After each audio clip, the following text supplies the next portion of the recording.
This is the unboxing of the iPhone 14 Pro Max, and this device is just beautiful and the color is deep purple. This is one of the most favorite color on the iPhone 14 Pro line, and we can see we have a triple camera system here, but the main thing on the camera here is the 48 megapixel camera. The camera has been upgraded from 12 megapixel previously to 48 megapixel. Only the main sensor on this device is 48 megapixel. This is going to give you a much detailed photos and videos. Overall, this is what Apple users and Apple customers wanted for a long time. 48 megapixel, an upgrade from the 12 to 48 on this one. This is the device to get if you're into photography and video production or video recording. Being an Apple device with the new chip A16 Bionic, this device offers a much higher battery life than the iPhone 13 Pro and the 13 Pro Max. Inside the box you have a Lightning to USB-C cable for charging, and the charging speed is similar to the one that we got on the iPhone 13 Pro and the 13 Pro Max. This device also does not have a SIM card tray. They removed the SIM card tray starting with the iPhone 14, so you can use only eSIMs inside the 14,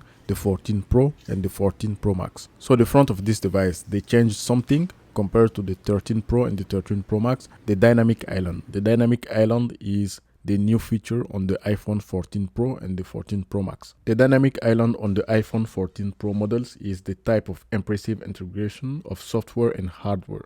So there are a few applications that can take advantage of the dynamic island. So for that, you're going to use the map. The map can take over the dynamic island. You can use also the timer. The timer is going to be on the dynamic island at the top. Also, some music players are going to take advantage of the dynamic island. Some like Apple Music, Spotify and others can take over the dynamic island for you to change or see what track is playing. The new iPhone 14 Pro and the 14 Pro Max has always on display. The always on display is what you can see on the screen right now.